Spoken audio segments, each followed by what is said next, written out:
नमस्कार। मैं हूं शिवम। स्वागत करता हूं आप सभी लोगों का अपने इस online channel Shivam sir online classes में।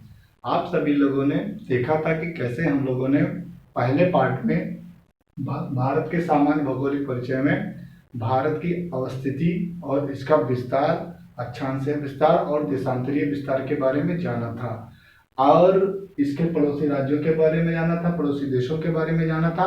कौन कौन सा राज्य किस देश के साथ सीमा साझा करता है और किस अंतर्राष्ट्रीय सीमा को किस विशेष नाम से जाना जाता है, इन सभी चीज़ों के बारे में चर्चा वहाँ पर की थी। अगर आप लोगों ने वह वीडियो नहीं देखा हुआ है तो जा करके डिस्क्रिप्शन में उसका लिंक पड़ा हुआ है, वहाँ से जा करके देख सकते हैं। अगर वहाँ देख लेंगे तो उसके बाद में आएंगे तो आपको ज़्यादा आनंद आएगा।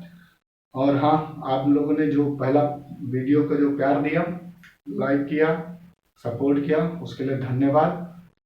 आगे भी ऐसे करते रहें, यही आपसे इच्छा है। तो अब हम लोग पढ़ते हैं आगे के। देखिए, हम लोगों ने भारत का अक्षांशीय विस्तार देख लिया था कि 8 डिग्री 4 मिनट उत्तरी अक्षांश से 37 डिग्री 6 मिनट उत्तरी अक्षांश तक होता है और पूर्वी देशांतर में इसका विस्तार 68 डिग्री 7 मिनट से 97 डिग्री 25 मिनट होता है। अब हम इसके बारे में कुछ और जानते हैं। तो देखिए, आप लोग देख पा रहे होंगे कि जो भारत का मैप है वो कैसा है, चतुष्कोणीय है, चार कोण की तरह दिख रहा है। तो अगर आपसे कोई पूछे कि भारत का आकार कैसा है, चतुष्कोणीय है। ऐसे ही कई सारे आकार हैं जो पूछे जाते हैं। जैसे आप लोग से पूछा जाए कि सिंधु घाटी सभ्यता का आकार कैसा है, तो हम उसको कहते हैं त्रिभुजाकार आकार है। वैसे भारत का जो आकार है वो कैसा है, भारत का आकार है चतुष्कोणीय।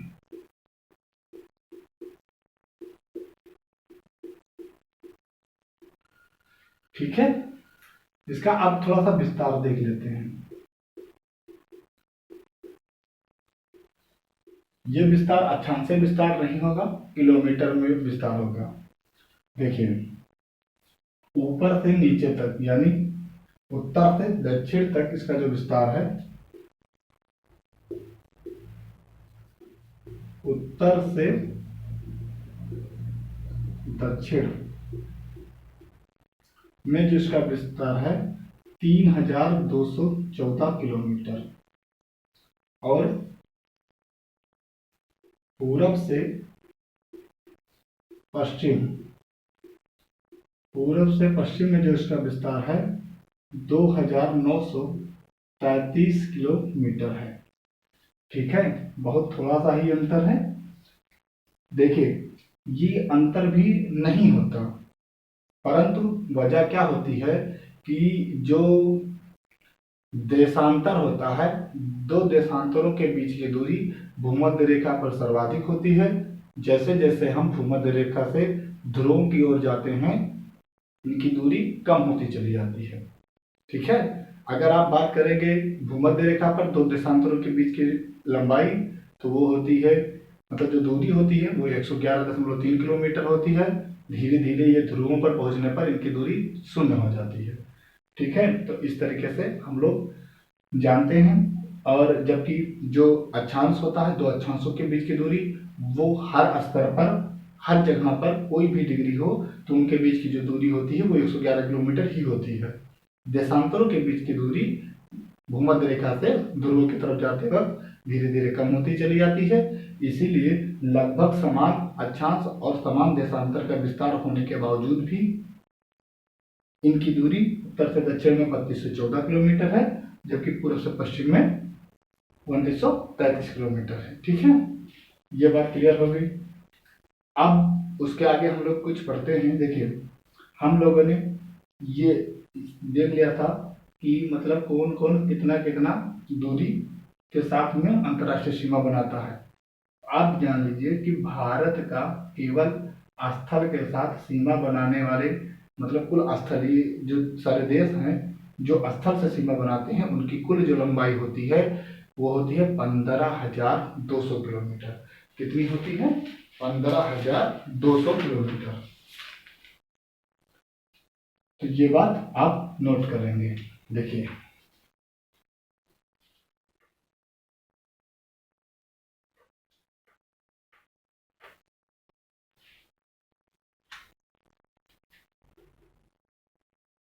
भारत की स्थलीय भारत की स्थलीय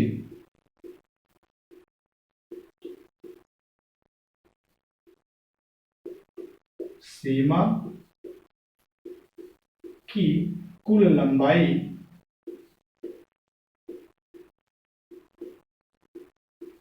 लगभग 15,200 किलोमीटर होती है।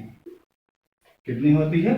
15,200 किलोमीटर। लेकिन जब देखेंगे जलीय सीमा है, देखिए ये गुजरात से शुरू हो जाती है जलीय सीमा, इधर से होते हुए ऐसे करते ये मिजोरम तक चली जाती है। ये बीच में बांग्लादेश भी है, उसको छोड़ देंगे, यहाँ तक इधर पश्चिम बंगाल तक, उसके बाद में फिर इधर थोड़ा सा कुछ एरिया पड़ता है। तो कुल मिला करके जो मतलब स्थल से है वो है 15,200 किलोमीटर। और भारत की मतलब कुल जलीय सीमा की लंबाई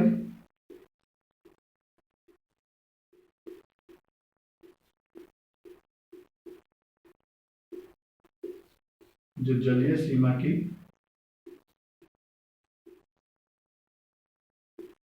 लंबाई है वो है 6,200 किलोमीटर। कितनी है? 6,200 किलोमीटर। 6,200 किलोमीटर है। और किसी किसी किताब में इसका मान 6,100 किलोमीटर ही लिखा हुआ है। तो इन दोनों में कोई कंफ्यूज नहीं होंगे। अक्सर ये आता नहीं है, यही आता है कि द्वीपों सहित जो छोटे छोटे द्वीप नहीं है, जैसे ये लक्षद्वीप हो गया, इधर अंडमान निकोबार द्वीप समूह हो गया, तो इनकी जो सीमाएं होती हैं इन सबको भी काउंट कर लिया जाता है। तो इनकी जब कुल लंबाई ले लेते हैं तो वो बढ़ जाती है थोड़ा सा। तो हम लोग लिखेंगे द्वीपों सहित जलीय सीमा की लंबाई।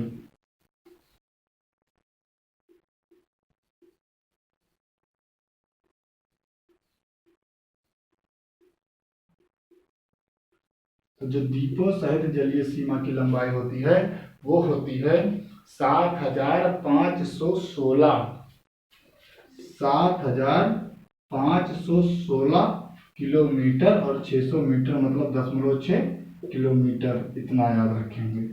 ठीक है, देखिए एक बार पुनः रिपीट कर लेते हैं कि जो भारत की स्थलीय सीमा की कुल लंबाई है 15,200 किलोमीटर है, जबकि जलीय सीमा की लंबाई 6,100 किलोमीटर है, यानी 6100 किलोमीटर है। अगर द्वीपों को, जितने सारे द्वीप हैं उन द्वीपों को मिला लिया जाए तो द्वीपों सहित जो जलीय सीमा की लंबाई है वह है 7,516.6 किलोमीटर। क्या ये बात क्लियर हो गई? अब देखिए हम लोगों ने पूरा बात इधर क्लियर कर लिया था कि कौन कौन से राज्य किससे सीमा बनाते हैं। अब ये एक प्रश्न और बनता है कि मतलब कौन सा राज्य कितना सीमा बनाता है। जैसे देखिए अब आप जलीय सीमा की लंबाई देखेंगे तो अगर मैं पूरा मिला लूं, राज्य भी ले लूं, केंद्र शासित प्रदेश भी ले लूं, तो अंडमान निकोबार जो केंद्र शासित प्रदेश है उसकी जो जलीय सीमा है वो सर्वाधिक है। राज्यों में देखा जाए तो सबसे ज्यादा गुजरात का है, दूसरे नंबर पर आंध्र प्रदेश का है।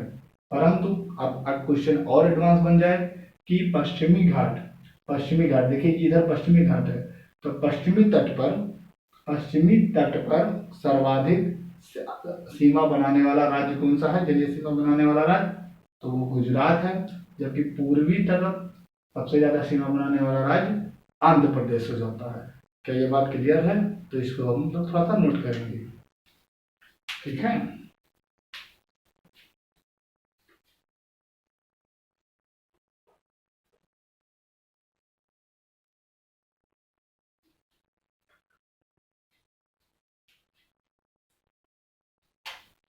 देखिए सर्वाधिक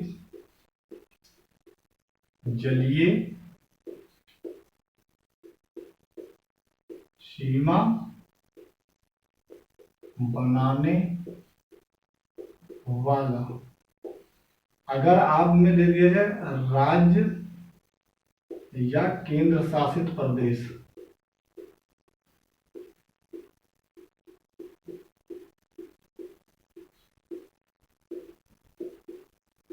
तो उनमें से आ जाएगा अंडमान निकोबार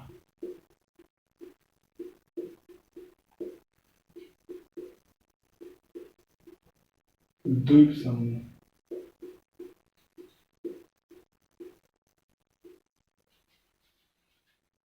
अंडमान निकोबार द्वीप की जो सीमा की लंबाई है वो है 1962 किलोमीटर। ठीक है। दूसरी बात, सिर्फ राज्य में अगर पूछ ले तो राज्यों में गुजरात है। गुजरात पहले नंबर पर है, दूसरे नंबर पर आंध्र प्रदेश है।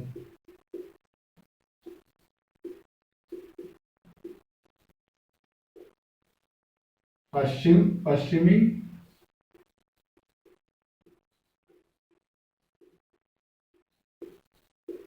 तट पर सबसे बड़ी सीमा किसकी है? गुजरात की। यही बात जब पूर्वी तट की करेंगे तो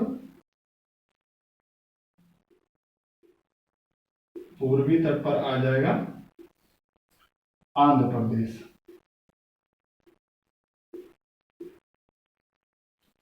क्या ये बात क्लियर हो गई? इसमें तो कोई दिक्कत तो नहीं होना चाहिए। सर्वाधिक जलीय सीमा बनाने वाले अगर राज्य या केंद्र शासित प्रदेश दोनों को ले लिया जाए तो अंडमान निकोबार द्वीप समूह होता है।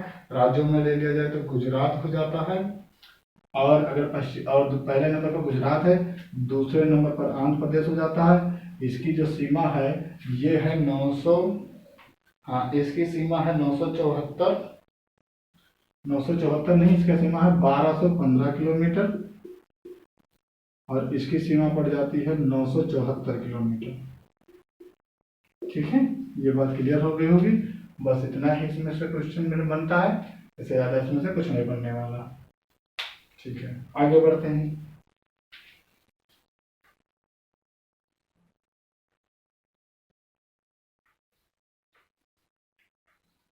उस दिन एक पहले वाले पार्ट में एक पॉइंट छूट गया था, वो है मकर रेखा कौन कौन से राज्यों से होकर गुजरती है। तो देखिए, जो मकर रेखा है भारत में, मकर रेखा सॉरी कह रहे हैं मानक समय रेखा, मकर रेखा भारत से नहीं गुजरती है। मकर रेखा भारत से गुजरती ही नहीं है। कर्क रेखा गुजरती है। कर्क रेखा गुजरती है गुजरात, राजस्थान, मध्य प्रदेश, छत्तीसगढ़, झारखंड, पश्चिम बंगाल और उसके बाद में त्रिपुरा और मिजोरम से। जो भारत का मानक समय रेखा है वो कौन सा है? 82.5 डिग्री पूर्वी देशांतर। तो इसको थोड़ा सा नोट करेंगे। भारत का मानक समय रेखा, भारत का मानक समय रेखा ये है 82.5 डिग्री, 82.5 डिग्री पूर्वी देशांतर। ठीक है, एक डिग्री हमारी 4 मिनट को निरूपित करती है। तो 82 को अगर मैं 4 से गुणा करूं तो 8 चौक 32 और 2 चौके 8, कितना हो गया? 328 हो गया। और आधा का 4 गुना करेंगे तो 2 आ जाएगा, यानी 330, मतलब कि 5.5 घंटा। इसीलिए देखिए 82.5 को अगर मैं 4 से गुणा कर दूं तो उत्तर आ जाता है 330 मिनट, और 330 मिनट का मतलब हो गया 5.5 घंटा। अर्थात इसका मतलब हो गया कि भारत का समय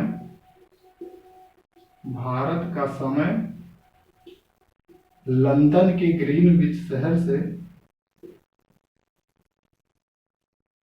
या अंतरराष्ट्रीय समय रेखा से, इस प्रकार से लिख लेंगे, अंतरराष्ट्रीय समय रेखा से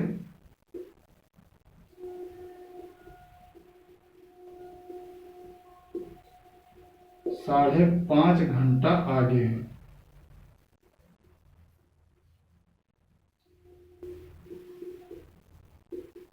ठीक है, भारत का जो मानक समय है यह कितने राज्यों से गुजरता है। तो आप लोग देखेंगे, ये देखिए ऐसे खिंचाएगा, ये उत्तराखंड को नहीं टच करेगा, उत्तर प्रदेश आएगा, फिर इसके बाद में छत्तीसगढ़ में चला जाएगा। थोड़ा सा फिगर खींचने में दिक्कत हो गई है, तो ये फिर इसमें निकल जाएगा। ठीक है, ये उड़ीसा को भी टच करता है। थोड़ा सा एक मिनट, उड़ीसा, उड़ीसा के बाद में ऐसे निकल जाएगा। मतलब आप देख पा रहे होंगे, उत्तर प्रदेश हो गया, छत्तीसगढ़ हो गया, उड़ीसा हो गया, आंध्र प्रदेश हो गया। क्लियर है। तो 5 राज्यों से गुजर, 5 नहीं 4 राज्यों से, उत्तर प्रदेश, छत्तीसगढ़, उड़ीसा और आंध्र प्रदेश। किससे किससे गुजरता है? उत्तर प्रदेश, उसके बाद में छत्तीसगढ़, उत्तर प्रदेश, छत्तीसगढ़, उड़ीसा और आंध्र प्रदेश। उड़ीसा तो मगध के समय में कलिंग कहा जाता था, मगध साम्राज्य के समय में। ये उत्तर प्रदेश में इलाहाबाद के नैनी से गुजरता है। उत्तर प्रदेश में कहां से गुजरता है? तो इलाहाबाद के नैनी शहर से।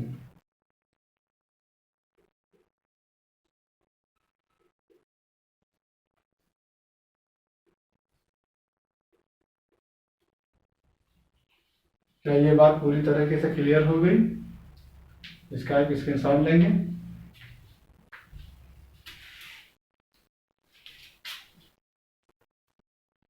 और अब आगे देखते हैं।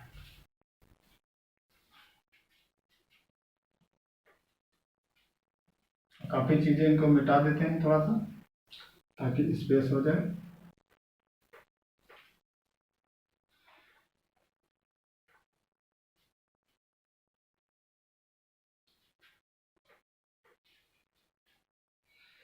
कुछ पढ़ते हैं, कौन किसको अलग करता है।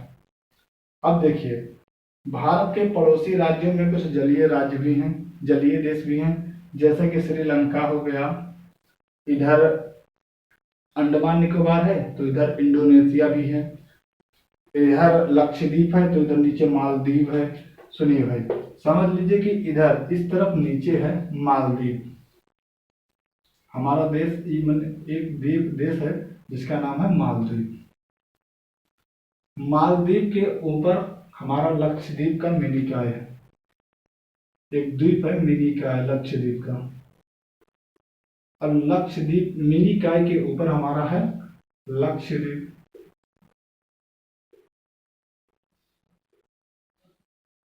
ये बात क्लियर हो गई।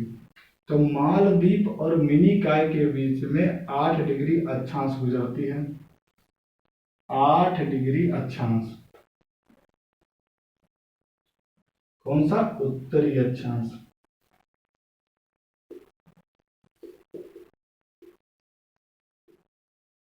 ठीक है, लक्षद्वीप और मिनिकॉय के बीच में 9 डिग्री उत्तरी अक्षांश गुजरता है। तो इसीलिए मालदीव और मिनिकॉय के बीच में क्या पाई जाती है, इसको क्या नाम से जाना जाता है? 8 डिग्री चैनल जिसको कहते हैं। और लक्षद्वीप और मिनिकॉय के बीच में 9 डिग्री चैनल पाई जाती है। क्या ये बात क्लियर हो गई? इधर नीचे है मालदीव, उसके ऊपर है लक्षद्वीप का ही एक मतलब द्वीप है जिसका नाम है मिनिकॉय। मिनिकॉय के ऊपर है लक्षद्वीप। तो इधर 8 डिग्री, फिर उसके पहले मालदीव है, मालदीव के बीच में 8 डिग्री चैनल है। उसके बाद में फिर मिनिकॉय आता है, मिनिकॉय के ऊपर 9 डिग्री चैनल है। उसके बाद में आता है लक्षद्वीप।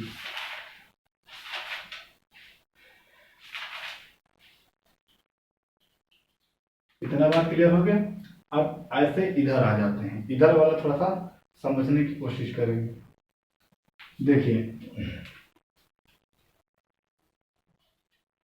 थोड़ा सा समझाते हैं, इसको नोट कर लीजिए तो हम मिटा दें। देखिए ये हो गया। अब देखिए, इधर वाले पूरे द्वीप को थोड़ा सा हम इधर बनाने की कोशिश करते हैं। देखिए ये है अंडमान निकोबार द्वीप,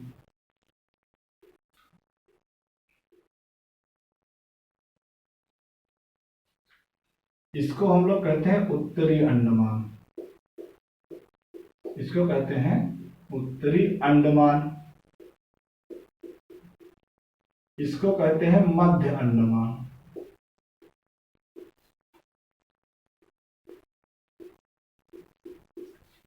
इसके बाद में कहते हैं दक्षिणी अंडमान,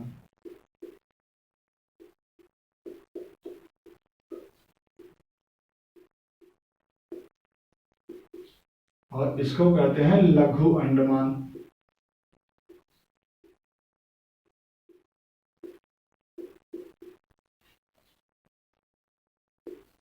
और ये है हमारा कार निकोबार,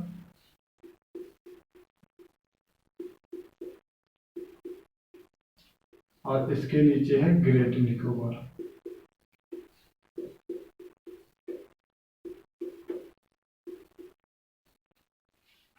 क्लियर? उत्तरी अंडमान, मध्य अंडमान, दक्षिणी अंडमान, लघु अंडमान, कार निकोबार और ग्रेट निकोबार।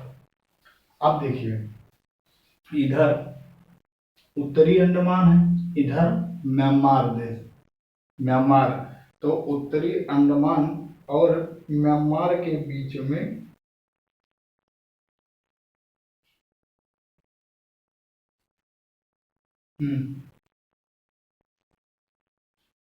इधर उत्तरी अंडमान है और इधर म्यांमार है, तो म्यांमार का एक द्वीप पाया जाता है जिसका नाम है कोको।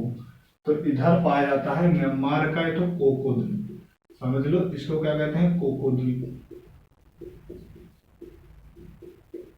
ये कोको द्वीप किसका है, म्यांमार का है, म्यांमार का है। तो कोको, देखिए कोको द्वीप और उत्तरी अंडमान के बीच में कोको स्ट्रेट पाया जाता है, ये एक पाया जाता है जिसको कहते हैं कोको स्ट्रेट। किस नाम से जाना जाता है, कोको स्ट्रेट, इसको क्या कहते हैं, कोको स्ट्रेट कहते हैं। उसके बाद में लघु अंडमान और कार निकोबार, इधर इसके बीच में पाया जाता है 10 डिग्री चैनल।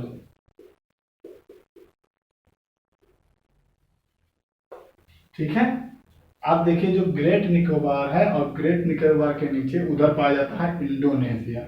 तो इंडोनेशिया का एक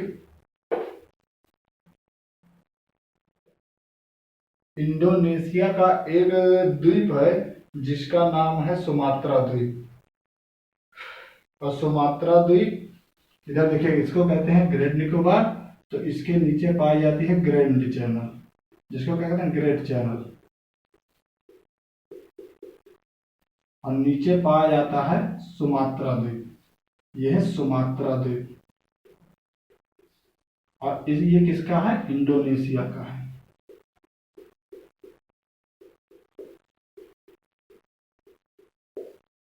देखिए दक्षिणी अंडमान और लघु अंडमान, इनके बीच में पाया जाता है डुक्कन पास। क्या पाया जाता है, डुक्कन पास। अब आप लोगों को एक पूरा खाका समझ में आ रहा होगा, वरना आप लोग याद करेंगे तो कभी नहीं तैयार होगा, आप समझ लेंगे तो आसानी से तैयार हो जाएगा। देखिए सबसे पहले 4 अंडमान के द्वीप मोटे तौर पर, उत्तरी अंडमान, मध्य अंडमान, दक्षिणी अंडमान और लघु अंडमान है। उसके नीचे पाया जाता है कार निकोबार और फिर ग्रेट निकोबार। अब देखिए सबसे पहले बात, अंडमान के 4 और 2 निकोबार के, तो इनके बीच में पाई जाती है 10 डिग्री चैनल। तो ऐसा भी आ जा सकता है कि अंडमान और निकोबार के बीच में कौन सा चैनल पाया जाता है, तो 10 डिग्री चैनल पाया जाता है, या लघु अंडमान और कार निकोबार के बीच में कौन सा चैनल पाया जाता है, तो 10 डिग्री चैनल पाया जाता है। देखिए ये जो ग्रेट निकोबार है, इसी पर भारत का सबसे दक्षिणतम बिंदु इंदिरा पॉइंट स्थित है, जिसको पिग्मेलियन पॉइंट भी कहते हैं। तो अब इसके और सुमात्रा द्वीप जो कि इंडोनेशिया के कब्जे में है, इसके बीच में ग्रैंड चैनल पाया जाता है। फिर आ जाते हैं लघु अंडमान और दक्षिणी अंडमान के बीच में डुंकन पास पाया जाता है। इधर देख लेंगे उत्तरी अंडमान और म्यांमार का एक द्वीप है कोको द्वीप, इसके बीच में कोको स्टेट पाया जाता है। तो क्या इतना बात क्लियर हो गया? पूरी बात क्लियर है? एक एक बात ना क्लियर होगा तो फिर एक बार वीडियो को थोड़ा रिपीट कर लीजिएगा, समझ में आ जाएगा। नहीं समझ में आएगा वहां पर कमेंट कर दीजिएगा, दोबारा फिर बता देंगे। ठीक है, अब आगे बढ़ते हैं।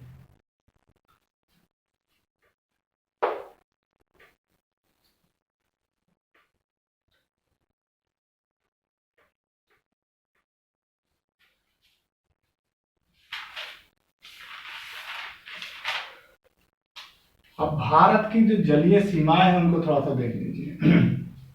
देखिए, भारत की जो ये कटी फिटी रेखाएं हैं, अगर इन सबको आसानी से ऐसे मिला लिया जाए तो इनको क्या कहते हैं? आधार रेखा कहते हैं। कौन सी रेखा कहलाएंगी? ये रेखा कहलाती है आधार रेखा।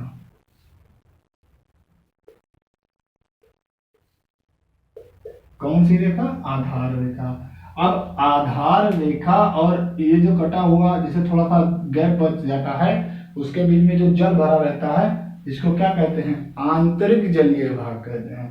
तो इसके बीच वाले भाग को क्या कहते हैं? जैसे यहाँ पर है, देखिए आप लोग देख पा रहे होंगे, ये आधार रेखा हो गई, इसके बीच ये जो भाग है इसको कहते हैं आंतरिक जलीय भाग।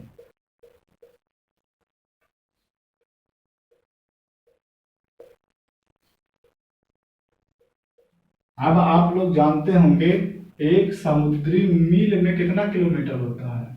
तो एक समुद्री मील बराबर होता है 1.8 किलोमीटर। कितना किलोमीटर? 1.8 किलोमीटर। ऐसे ही आधार रेखा से देखिए, जो जलीय मतलब सीमाएं होती हैं उनको 3 भागों में बांटा जाता है। पहला होता है प्रादेशिक जलीय सीमा। प्रादेशिक जलीय सीमा,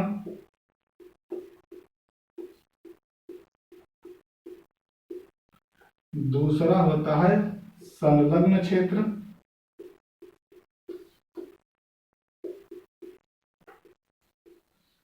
और तीसरा होता है अनन्य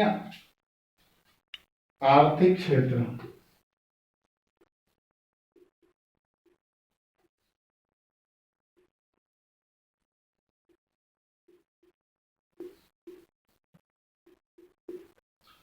जो प्रादेशिक जलीय सीमा होती है इसकी आधार से 12 किलोमीटर 12 समुद्री मील होता है दूरी।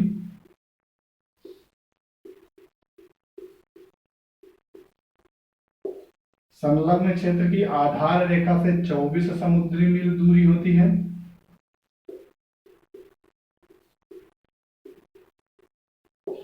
और इसका आधार रेखा से 200 समुद्री मील दूरी होती है।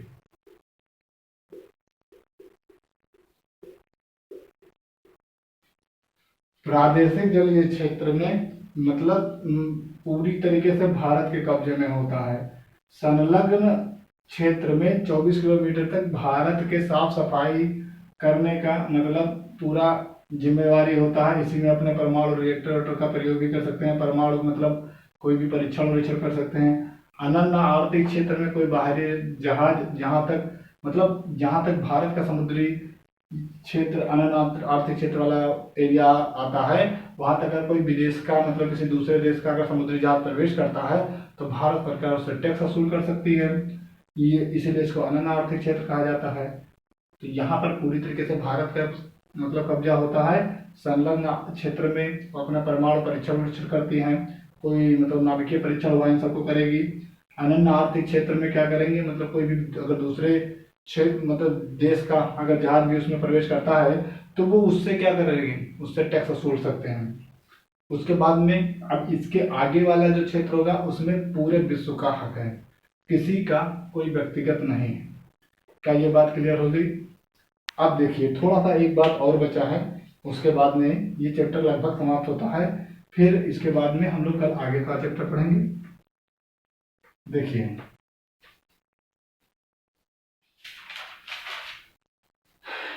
देखिए आप लोग देख पा रहे होंगे, भारत है और श्रीलंका है। तो भारत और श्रीलंका के बीच में ये एक लाइन सी बनी हुई है, इसको कहते हैं आदम ब्रिज। क्या कहते हैं? आदम ब्रिज।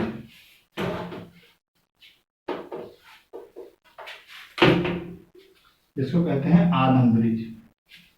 नाम जान लीजिए, आदम ब्रिज, जिसको कुछ लोग कहते हैं कि ये भगवान राम के द्वारा बनाया गया ब्रिज था। तो आदम ब्रिज के ऊपर पाक जल संधि है। तो पाक जल संधि किसके किसके बीच में पाई जाएगी? श्रीलंका और तमिलनाडु के बीच में। किसको किसको अलग करेगी? श्रीलंका और तमिलनाडु को।